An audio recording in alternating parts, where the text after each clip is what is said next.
ನಮಸ್ಕಾರ ಸ್ನೇಹಿತರೆ.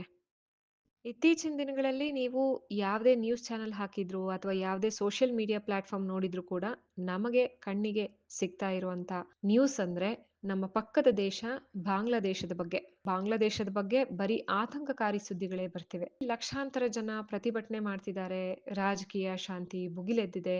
ಸರ್ಕಾರ ಮತ್ತೆ ಜನರ ನಡುವಿನ ನೇರ ಸಂಘರ್ಷವನ್ನ ನಾವು ನೋಡ್ತಾ ಇದ್ದೀವಿ. ಮತ್ತೆ ಇದೆಲ್ಲದರ ನಡುವೆ ಭಾರತದ ಮೇಲಾಗೋ ಪರಿಣಾಮಗಳ ಬಗ್ಗೆ ಆತಂಕ ಕೂಡ ಇದೆ.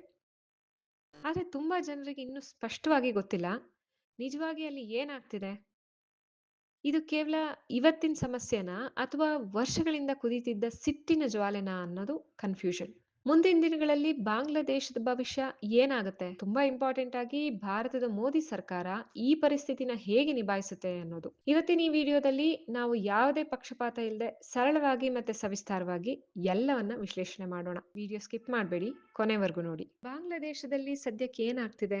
ಸದ್ಯ ಬಾಂಗ್ಲಾದೇಶದ ಸ್ಥಿತಿ ಹೇಗಿದೆ ಅಂದ್ರೆ ಅದೊಂದು ಉರಿಯೋ ಜ್ವಾಲಾಮುಖಿ ಅಂತ ಕಾಣಿಸ್ತಾ ಇದೆ. ಇಲ್ಲಿ ನೋಡಿದ್ರು ಪ್ರತಿಭಟನೆ ಕಿಚ್ಚು, ಹಿಂಸಾಚಾರ, ಸರ್ಕಾರದ ಕ್ರಮ, ಸಾಮಾನ್ಯ ಜನರ ದುಸ್ಥಿತಿಗಳು. ದೇಶದ ಉದ್ದಗಲಕ್ಕೂ ವಿದ್ಯಾರ್ಥಿಗಳು, ಯುವಕರು ಮತ್ತೆ ವಿರೋಧ ಪಕ್ಷದವರು ಬೀದಿಗಿಳಿದಿದ್ದಾರೆ. ಸರ್ಕಾರದ ವಿರುದ್ಧ ಘೋಷಣೆಗಳನ್ನ ಕೂಗ್ತಿದ್ದಾರೆ. ಪ್ರತಿಭಟನೆಗಳು ಶಾಂತಿಯುತವಾಗಿ ಶುರುವಾದ್ರು ಈಗ ಹಲವು ಕಡೆ ಹಿಂಸಾಚಾರಕ್ಕೆ ತಿರುಗಿದೆ. ಪರಿಸ್ಥಿತಿನ ಹತೋಟಿಗೆ ತರೋದಕ್ಕೆ ಸರ್ಕಾರ ಇಂಟರ್ನೆಟ್ ಕೂಡ ಸ್ಟಾಪ್ ಮಾಡಿದೆ. ಕರ್ಫ್ಯೂ ಹೇರಿದೆ ಮತ್ತೆ ದೊಡ್ಡ ಮಟ್ಟದಲ್ಲಿ ಅರೆಸ್ಟ್ ಕೂಡ ಆಗ್ತಿದೆ. ಇನ್ನು ಸಾಮಾನ್ಯ ಜನರ ದಿನನಿತ್ಯದ ಬದುಕು ಅಸ್ತವ್ಯಸ್ತವಾಗಿದೆ. ವ್ಯಾಪಾರ ವಹಿವಾಟು ಎಲ್ಲವೂ ಬಂದಾಗಿದೆ. ಇಡೀ ದೇಶ ಒಂದು ಅಸ್ಥಿರತೆಯ ಹಾದಿಯಲ್ಲಿದೆ. ಸ್ನೇಹಿತರೆ, ಯಾವುದೋ ಒಂದು ಘಟನೆ ಇಡೀ ದೇಶ ಹೀಗೆ ಸಿಡಿಯೋ ಹಾಗೆ ಮಾಡೋದಿಲ್ಲ. ಇದಕ್ಕೆ ಮುಖ್ಯವಾಗಿ ಮೂಲ ಕಾರಣಗಳು ಇರ್ತವೆ. ಆ ಮೂಲ ಕಾರಣಗಳನ್ನ ಒಂದೊಂದಾಗಿ ಹೇಳ್ತೀನಿ, ಕೇಳ್ತಾ ಹೋಗಿ. ಮೊದಲನೇದಾಗಿ ಅಧಿಕಾರದ ದೀರ್ಘಾವಧಿ. ಬಾಂಗ್ಲಾದೇಶದಲ್ಲಿ ಒಂದೇ ಪಕ್ಷ ದಶಕಗಳಿಂದ ಅಧಿಕಾರದಲ್ಲಿದೆ. ಅಧಿಕಾರ ಒಂದೇ ಕಡೆ ಕೇಂದ್ರೀಕೃತವಾದಾಗ ವಿರೋಧ ಪಕ್ಷಗಳನ್ನ ತುಳಿತಾ ಇದ್ದಾರೆ ಅನ್ನೋ ಒಂದು ಆಕ್ರೋಶ ಜನರ ಮನಸ್ಸಲ್ಲಿ ಮನೆ ಮಾಡಿದೆ. ಮತ್ತೆ ಅಲ್ಲಿ ನಡೆಯುವಂತ ಚುನಾವಣೆಗಳ ಮೇಲಿನ ಸಂಶಯ ಕೂಡ ಒಂದು ಕಾರಣ. ಕಳೆದ ಕೆಲವು ಚುನಾವಣೆಗಳು ನ್ಯಾಯಸಮ್ಮತವಾಗಿ ನಡೆದಿಲ್ಲ ಅನ್ನೋ ಒಂದು ದೊಡ್ಡ ಆರೋಪ ಕೂಡ ಇದೆ. ಹಾಗೆ ಜನರಿಗೆ ಅಲ್ಲಿನ ಪ್ರಜಾಪ್ರಭುತ್ವದ ಮೇಲೆ ನಂಬಿಕೆ ಕೂಡ ಕಡಿಮೆ ಆಗಿದೆ.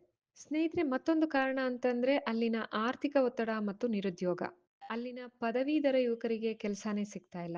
ಅದ್ರ ಜೊತೆಗೆ ಇನ್ಫ್ಲೇಷನ್, ಈ ಬೆಲೆ ಏರಿಕೆ ಕೂಡ ಗಾಯದ ಮೇಲೆ ಬರೆ ಎಳೆದಂತಾಗಿದೆ.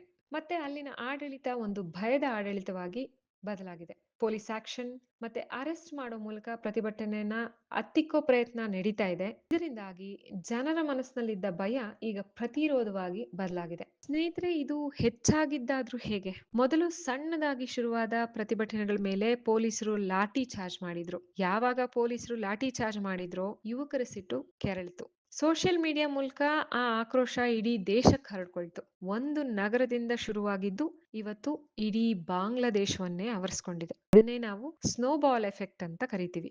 ಇದರ ಪರಿಣಾಮ ಅತಿ ದೊಡ್ಡದಾಗಿದೆ. ನೂರಾರು ಜನ ಗಾಯಗೊಂಡಿದ್ದಾರೆ. ಸಾವು ನೋವುಗಳು ಸಂಭವಿಸ್ತಾ ಇದೆ. ಸರ್ಕಾರಿ ಆಸ್ತಿ ಪಾಸ್ತಿಗಳು ಹಾನಿಯಾಗಿವೆ. ಮುಖ್ಯವಾಗಿ ಬಾಂಗ್ಲಾದೇಶದ ಆರ್ಥಿಕತೆನೇ ಕುಸಿದಿದೆ. ಮತ್ತೆ ವಿದೇಶಿ ಹೂಡಿಕೆದಾರರು ಈಗ ಆ ದೇಶಕ್ಕೆ ಬರಕ್ಕೆ ಭಯ ಪಡ್ತಿದ್ದಾರೆ. ಅಂತಿಮವಾಗಿ ನಷ್ಟ ಆಗ್ತಾ ಇರೋದು ಅಲ್ಲಿನ ಸಾಮಾನ್ಯ ನಾಗರಿಕನಿಗೆ. ಹಾಗಾದ್ರೆ ಸ್ನೇಹಿತರೆ, ಮುಂದೇನಾಗಬಹುದು?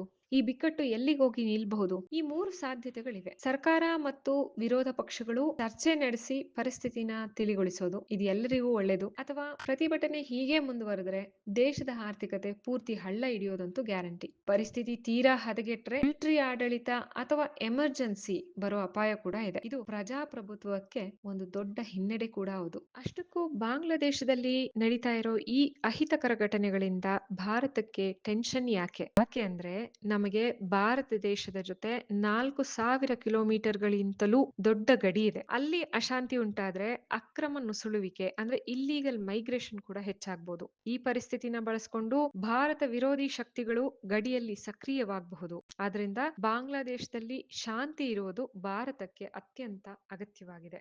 ಹಾಗಾದ್ರೆ ಸ್ನೇಹಿತರೆ, ಈ ವಿಷಯದಲ್ಲಿ ಭಾರತದ ನಿಲುವು ಏನು ಮತ್ತು ಮೋದಿ ಸರ್ಕಾರದ ಕಾರ್ಯತಂತ್ರಗಳೇನು? ಭಾರತ ಸರ್ಕಾರ ಈಗ ತುಂಬಾ ಜಾಣತನದ ಹೆಜ್ಜೆ ಇಡ್ತಾ ಇದೆ.